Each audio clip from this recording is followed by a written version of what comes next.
L'adoration, dans le sens de l'amour, c'est l'espoir d'être digne de cet amour du divin et la crainte de ne pas être digne de l'amour du divin.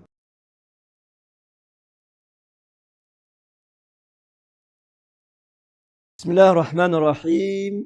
Wa sallallahu ala sayyidina Muhammad wa ala alihi wa sahbihi ajma'in. On m'a posé la question, quels sont les thèmes du Coran?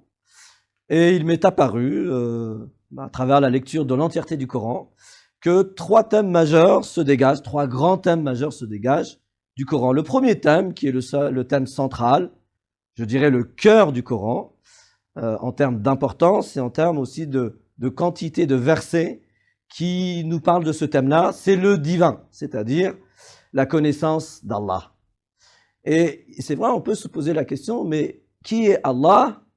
Parce que dans les traductions, le mot Allah, il est translittéré par Allah. Et Dieu nous dit dans le Coran, dans un verset de Surat Taha, Allahu la ilaha illahu lahul asma'ul husna. Verset qui est habituellement traduit par Allah, translittéré Allah, nulle divinité si ce n'est lui, à lui les plus beaux noms. Et quand on relit le verset, on se rend compte que Allah nous donne l'opportunité de le connaître en tant qu'Allah de deux façons. La première se trouve dans la phrase « La ilaha illahu ». Donc il n'y a pas de ilah si ce n'est lui. Et je dirais la compréhension de ce passage peut être opérée par une compréhension profonde du mot ilah. Et le mot ilah, en langue arabe, notamment ce que moi j'appelle l'arabe du moment coranique, c'est-à-dire le sens des mots que l'on trouve dans le Coran en langue arabe, tels qu'ils étaient compris par les primo-musulmans. Lorsque le Coran s'est révélé à l'humanité, quel sens, quelle signification, quelle image ont donné les premiers musulmans aux mots du Coran qu'ils entendaient.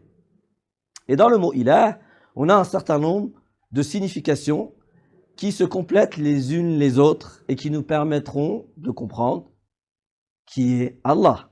La première signification, c'est la notion d'adoration, c'est-à-dire le fait d'aimer très fortement une chose, d'avoir une chose importante à son cœur, au point de pouvoir lui vouer une forme de sacrifice, lui vouer une forme de culte, de sorte de se mettre totalement à son service, parce que la cause, je dirais, en vaut la chandelle. Et l'adoration, dans le sens de l'amour, c'est un principe, c'est un concept qui se trouve entre deux autres principes, deux autres règles, deux autres sens, qui sont l'espoir et la crainte.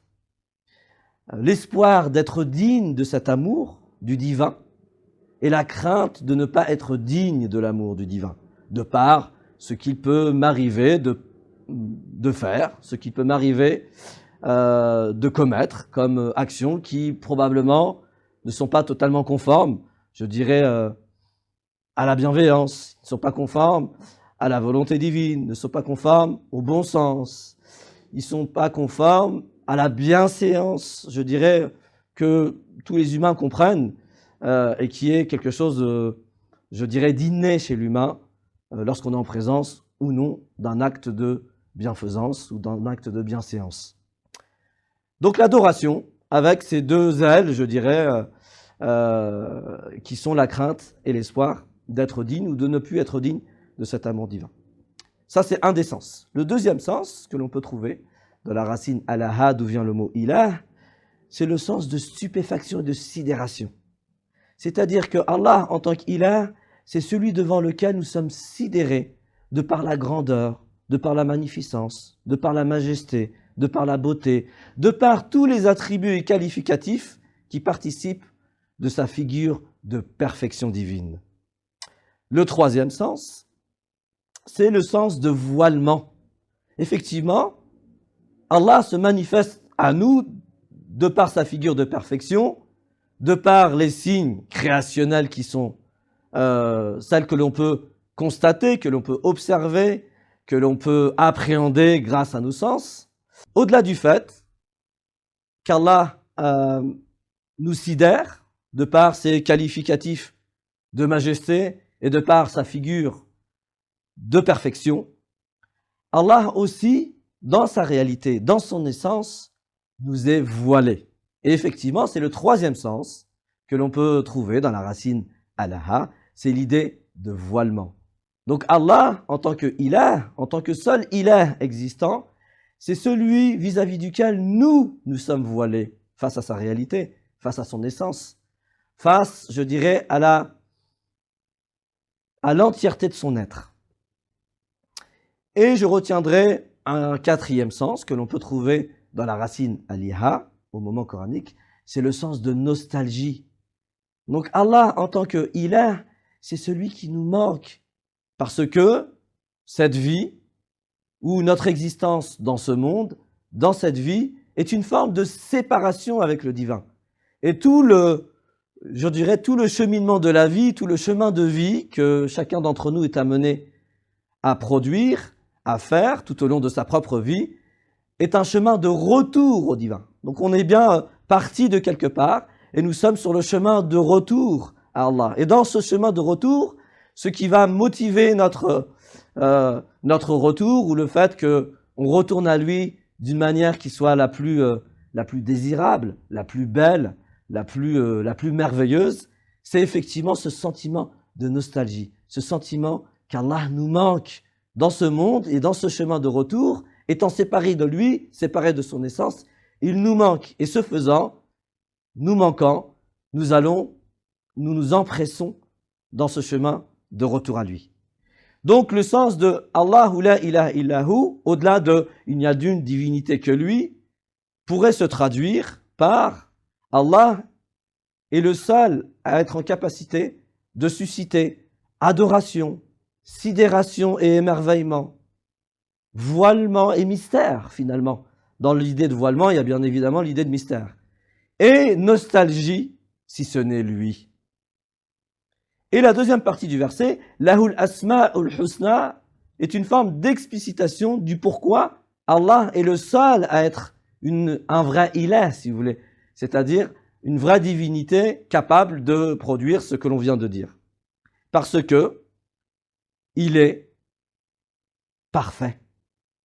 Et sa perfection se manifeste par l'ensemble de ce qu'on appelle al-asma'ul husna, qui est habituellement traduit par les plus beaux noms. Alors, dans cette formulation, il y a deux mots, asma, husna. Et asma, c'est un pluriel de ism, qui veut dire nom, mais qui veut dire aussi qualificatif, caractéristique, fonction. Le mot ism en langue arabe, et son pluriel asma, peut dire les fonctions d'une personne, les missions d'une personne, et les missions qui sont caractérisées, qui sont manifestées par un certain nombre de signes, par un certain nombre d'indices, probablement par un certain nombre de vêtements. Il ne serait pas conforme au fait qu'on puisse trouver dans une cuisine d'un restaurant étoilé un individu en treillis militaire. Donc le vêtement est chez les humains et bien évidemment en ce qui concerne le divin aussi, un signe et une marque de la fonction, c'est-à-dire de la charge, de la responsabilité que peut avoir un être humain. Donc l'asma, c'est plutôt les fonctions. On peut le traduire d'ailleurs par les noms propres fonctions du divin. Ça, c'est al-asma. Maintenant, al-husna, ça vient de la racine hasana, qui est habituellement traduit par les beaux ou les plus excellents. La racine hasana renvoie à deux notions chez les Arabes du moment coranique. La notion de beauté dans le sens d'harmonie, dans le sens de perfection. Une chose est belle si et seulement si elle est parfaitement constituée, c'est-à-dire qu'on peut y trouver l'ensemble des éléments qui produisent la perfection. Dit autrement, la perfection, c'est l'absence de tout manquement. Donc, cette notion de beauté et de perfection. Ensuite, la deuxième notion que l'on trouve dans cette racine, hasana, c'est la notion de conformité. Donc, quand on dit husna, ce sont les noms propres fonctions du divin qui sont les plus beaux parce qu'ils manifestent la perfection divine et les plus bons parce qu'ils sont conformes à la réalité divine. Ils sont conformes à la nature divine. Ils sont conformes à l'essence divine.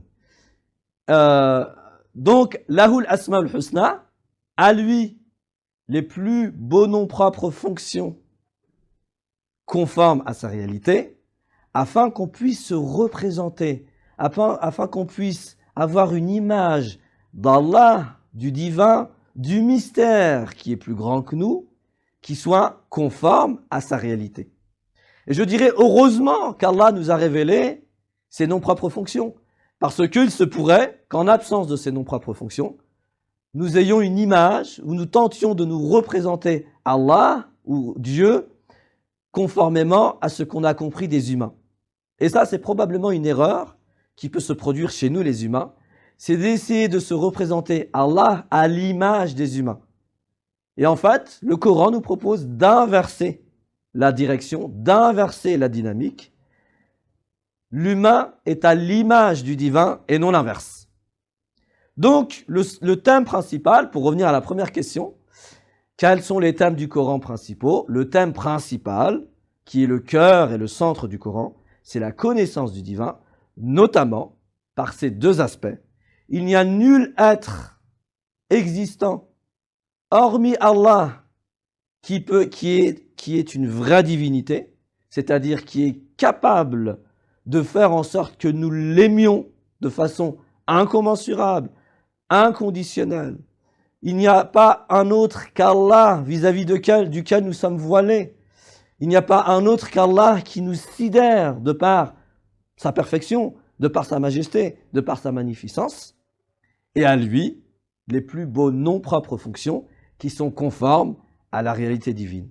Donc Allahu, la ilaha illahu, lahul asma'ul husna, le thème principal du Coran, ce sont l'ensemble des versets qui nous permettent d'avoir une représentation d'Allah, une image d'Allah qui nous permettent de l'adorer dans le sens le plus profond de l'adoration, c'est-à-dire de l'aimer tellement d'un amour fou, je dirais, que nous devenons capables de lui donner notre vie et de lui vouer notre vie.